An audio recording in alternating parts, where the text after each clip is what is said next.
Hi, I'm Thinks Too Much, and in this video we're going to take a look at The Legend of Zelda Twilight Princess. I personally never played a Legend of Zelda game up to this point, so in this video we're going to take a look at my experience of The Legend of Zelda from the perspective of a noob, pretty much. Let's get started. I've been playing video games since I was 3, so it might come as a shock to many people that I have never sat down and played a Legend of Zelda game until now. I've definitely heard about the series. After all, it's one of the most iconic video game series thanks to Nintendo and the imagination of its creator, Shigeru Miyamoto. I've seen my friends play the Zelda games when I was growing up, but I never sat down and fully played a game in the series. My gaming friends and acquaintances always ask me how is that possible, seeing as how I have played games since I was a toddler. The answer to that question is really simple. Growing up, I lived in what can be considered a lower middle class neighborhood at best, and my parents didn't always have the money to buy me games. The only reason I got my Super Nintendo back in 1993 was because it was a Christmas present, and I can only imagine what my old man went through to get it for me. I remember playing Super Mario World and Super Mario All-Stars to death because my parents could only buy me a new game once, maybe twice every few months. To their credit, they did buy me great games. Gradius 3, Super Metroid, TMNT Turtles in Time, and other hidden gems were games that I now realize I was very lucky to play when I was growing up. But my parents didn't know about franchises, and as a result, there were many other great games that I missed out on. On the Super Nintendo, I never got to play The Legend of Zelda: A Link to the Past, so the Zelda series as a whole just flew me by. My main game back in those days was Super Metroid, and if you've been following my channel, you'll know that it's still my favorite game of all time.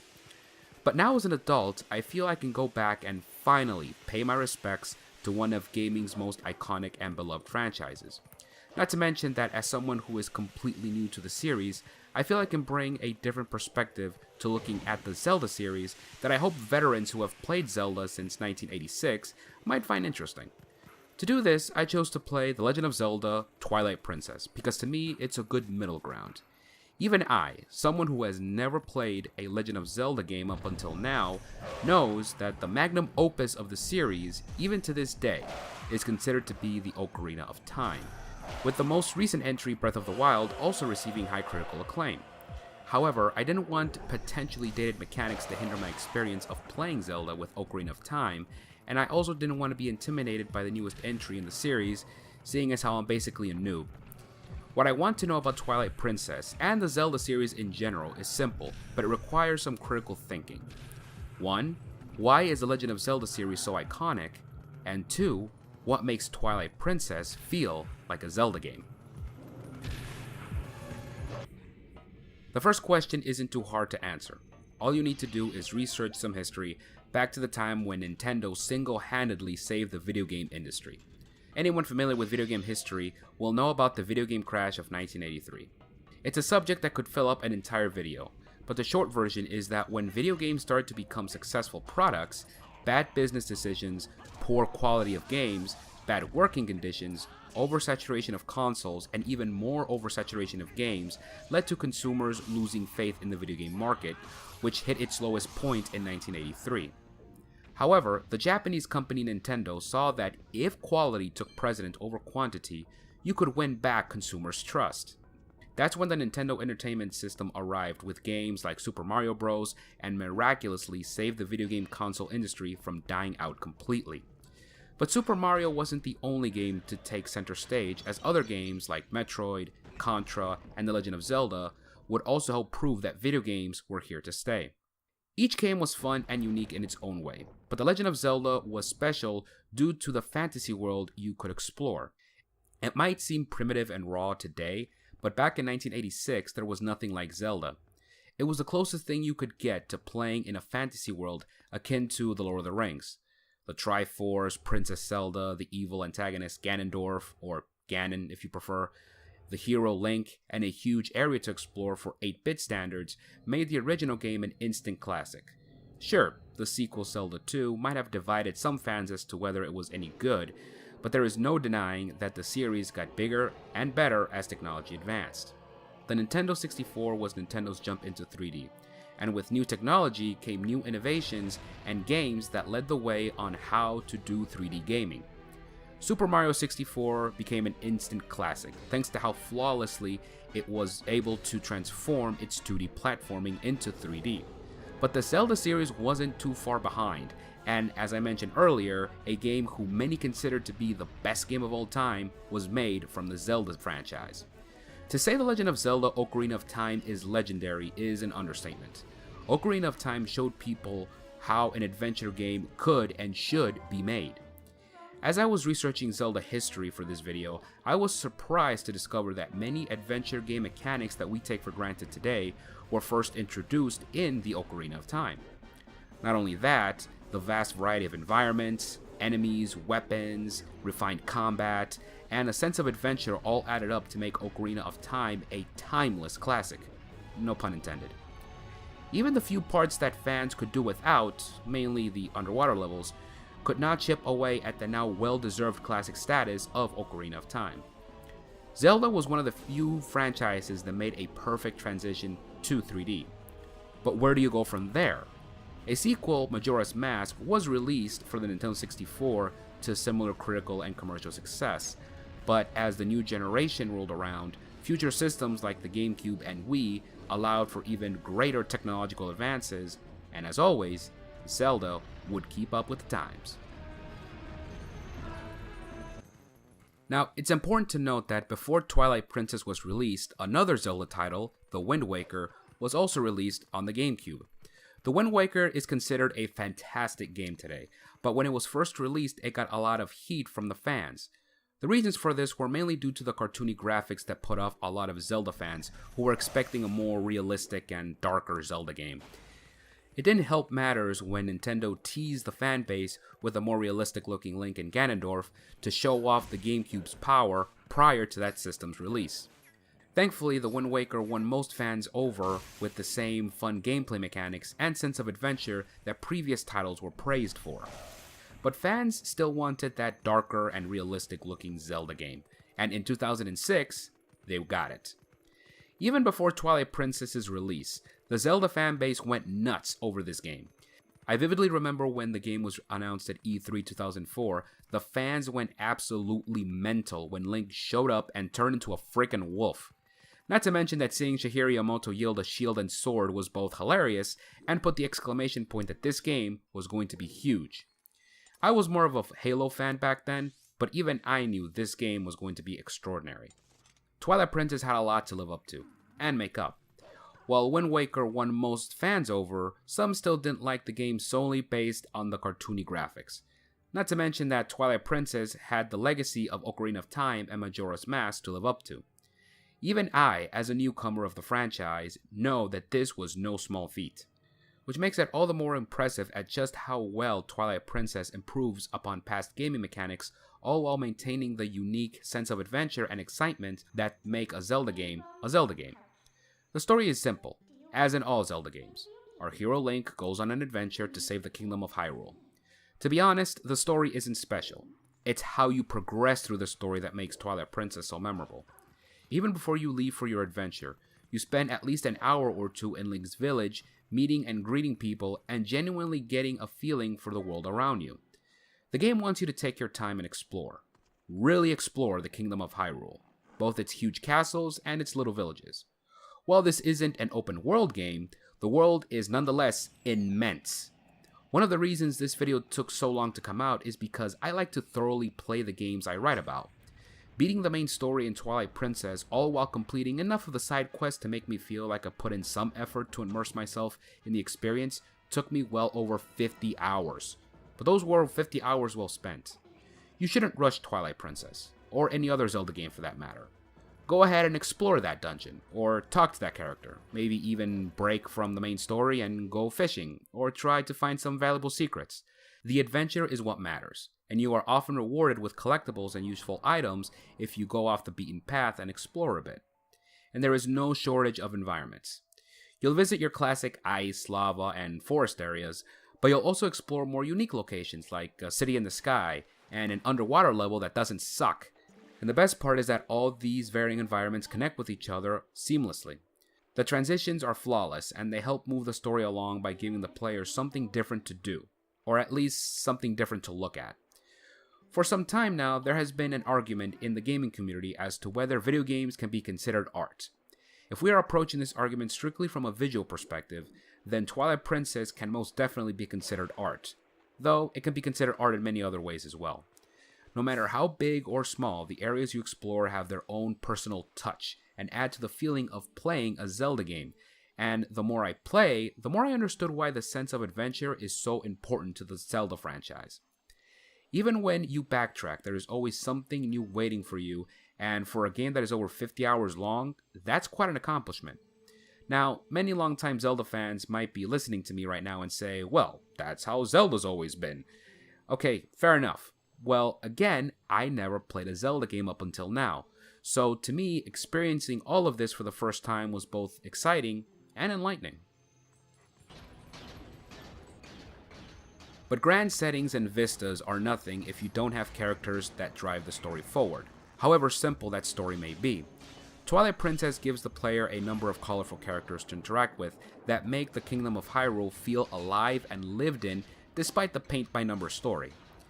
But none are as engaging as Midna, who is basically your sidekick throughout the entire game. When you first meet Midna, she is a hard character to trust. She appears the first time Link transforms into Wolf Link, and is obviously only using you for her benefit. She doesn't hide this fact either. Midna helps you get used to the new controls and gaming mechanics when you first transform into Wolf Link, but she only does this because it helps her agenda. However, the more you play, Midna and Link slowly but surely start to develop an unlikely friendship. Midna even has a great character arc in which she learns about selflessness and sacrifice that makes her a very likable and sympathetic character by the time the story ends. Midna's story is a great narrative addition to the classic story of Link saving Princess Zelda and the Kingdom of Hyrule from the evil Ganondorf. Focusing on Midna's story while Link does his whole saving the kingdom thing is also a good narrative and character decision, because even though this game is 50 hours long, Link doesn't say a single word throughout the whole thing. This was a little strange for me because this game doesn't have voice acting to begin with. Every word spoken is written down, and all you hear are ums and ahs while you read what characters are saying. This isn't bad, and I can appreciate a game making me read to follow the story, but Link is the player's avatar, so why not have him comment on some of the many bombastic situations he finds himself in? Again, many might say that this is how Link has always been, and that actions are better than words. That's true, but I wish Link would do more than just grunt and yell. Hell, even the animals have more to say than Link, since one of the abilities as Wolf Link is communicating with all the animals that don't immediately run away from you since, you're a frickin' wolf. However, the one thing that all characters, including Link, do really well is emote. When Link or any other character is happy, sad, angry, scared, or confused, you can tell. I wouldn't be surprised if Nintendo used the facial expressions they created in The Wind Waker and somehow translated it to the system in Twilight Princess so they could make their characters feel real. These character expressions really add to the adventure when you are in moments of peace or danger. Every character around you will act appropriately to any given situation, and that helps you as a player become more immersed in the experience. It's the main reason why even Link feels like a real character, even if he doesn't talk at all. But at least Link is given more than what the main bad guy Ganondorf is given in Twilight Princess. Ganondorf for Zelda is like Bowser for Mario, or Ridley for Metroid. He is the main bad guy of the entire Zelda series. You know that Ganondorf will be the final boss battle in almost every game in the franchise. But in Twilight Princess, he doesn't appear until the last third of the game, at least a full 30 hours of game time before he even makes an appearance. His introduction in this game also feels forced. Throughout most of the game, you've been fighting an enemy known as Zant. He is the reason Midna looks like an imp, and she wants to defeat him to break her curse and to recover her throne when it's revealed that she is the Twilight Princess. As you progress through the story, you learn that Zant stole the throne from Midna, and the way he did it makes him a very good antagonist you can't wait to defeat. So, you help Midna recover her kingdom, all while facing setbacks and challenges that make Midna and Link bond together. But when Ganondorf is thrown out of left field, in my opinion, it makes the story weaker. Long story short, Zant and Ganondorf were working together the whole time without Link or Midna knowing. and it took the game quite a long time to tell us that. I mean, I kinda get it. Ganondorf is the iconic antagonist for the Zelda franchise, and not having him as the big boss is like blasphemy. But on the other hand, Zan was already a great antagonist to begin with, and he was built up as the main bad guy you had to defeat to help Midna, only for Ganondorf to come later and steal the spotlight from Zan. Now, to give credit where credit is due, the final boss with Ganondorf is pretty epic, and you'll have to use all the skills you learned throughout your whole adventure to beat him. In fact, all the boss fights in Twilight Princess are absolutely fantastic. The battles are big, grand, and while they are not necessarily challenging, it's the spectacle of each boss fight that really makes them damn enjoyable and hugely satisfying once you beat them. What makes them great is that any new equipment you acquire in each dungeon will definitely be used to defeat the boss of that dungeon. So it's in your best interest to acquaint yourself with all of your equipment at any given time because some bosses will throw you a curveball. My favorite boss battle is the huge fish in the Zora's dungeon. For a water level, this boss is huge, intimidating, and exhilarating when you're desperately trying to figure out how to defeat it. It's basically a huge dragonfish, and like almost all boss battles in the game, it's really easy to defeat once you figure out the pattern, but man is it fun. But boss fights and character development can't exist without an epic adventure, and an epic adventure requires great gaming mechanics. The main marketing ploy of this game before it came out was the ability for Link to transform into Wolf Link. It was the thing that Nintendo said would make Twilight Princess different from other Zelda games in the franchise, and to their credit, they weren't lying. Wolf Link isn't just a tagged-on gimmick. It serves both the gameplay and the story of Twilight Princess very well. As Wolf Link, you can attack as you normally would as a human, with the big difference being you use your teeth instead of your sword, but you also get animalistic powers as well. As a wolf, you're able to pick up scents and smells of certain items and people. This becomes really important for progression in some areas of the game when you are tasked to find something or someone via a scent. You enter the sort of scent vision, where you can literally see the smell you're trying to find and follow it to its destination. But scent vision can also be used to see enemies that cannot be seen normally. There is a side quest which tasks you to hunt down ghosts throughout the game world, and you can only defeat these ghosts using your scent vision. A wolf's ability to howl is also used to great effect. Every once in a while, you'll come across stones that quote-unquote sing, and you have to howl the same rhythm as the stone. When you do that, an ancient warrior that looks like a zombie version of King Arthur tells you to meet him somewhere in the game world so that he can teach you new combat moves that will help you along your journey as human Link. These combat moves, like almost everything else in the game, can make things easier if you know how and when to use them. Other powers are more passable. You can dig up treasure with your paws, and as mentioned earlier, you can talk to animals for some genuinely funny conversations. It's these kinds of unique ideas that really make Wolf Link feel like a genuine addition to the Zelda franchise, and not just an added gimmick for people to say, "Ooh, look, Link turns into a wolf." At first, you can only be Wolf Link when you enter the Twilight Realm, which is this game's version of Dark World, but eventually you are given the ability to transform at will. Every time you transform into Wolf Link, Midna always rides you like a horse, but her presence while Link is in wolf form is more than just cosmetic. Midna can aid you in battle, help you perform attacks you can't do as normal Link, and she helps you reach certain unreachable areas. This makes Midna both a great character and a necessary ally in gameplay. But what about everything else other than Wolf Link?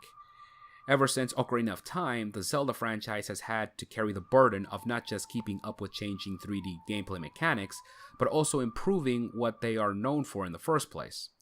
Thankfully, everything that has been done in previous games has been improved both mechanically and technologically. While I have not tried the horse riding combat in previous games, I can honestly say that it is smooth, easy to learn, and a lot of fun in Twilight Princess. Your horse, Epona, might not be as close to Link as, let's say, the horse from Shadow of the Colossus, but she is nonetheless a great companion for your initial travels, and the few set pieces that you'll need her are grand and epic like most moments of the game. The sword combat is also just as fun as in previous games, or at least, I'm assuming it is. Swinging the Wii Remote left and right to mimic Link's attacks might seem weird at first, especially if you're used to a normal game controller like me, but it becomes second nature after only a few hours, and at least for me, I never had to take breaks because my arm got tired since any special moves in the game are regulated to the buttons on the remote. Twilight Princess is fairly easy and forgiving when it comes to its challenge, and other than the haunted house, most dungeons give you lots of leeway to explore and mess up without the fear of a game over screen. Even if you do die, you don't have to do much in order to pick up where you started. This might turn off players who are looking for a challenge, but this means that the game is focused on the adventure, and, like almost everything else in the Zelda franchise, the adventure is what's important. So basically, after all this babble, did I as a Zelda noob enjoy my time playing The Legend of Zelda Twilight Princess? Absolutely. One of the many reasons I play games is because they offer a unique sense of adventure and imagination that other media can't replicate, and Twilight Princess delivered on that and then some. Does this mean I will go and play every single Zelda game immediately? Well, no, but I will play them eventually. Twilight Princess has gotten me curious about what other games in the franchise have to offer, and now I can honestly say that I understand why the Legend of Zelda franchise is so iconic in the hearts and minds of millions of people around the world. Thank you all for watching. I truly hope you enjoyed this video. If you want to see more, please click on the tabs to see some of my previous work, and like and share with your friends. I could always use some new fans. I'll see you all real soon.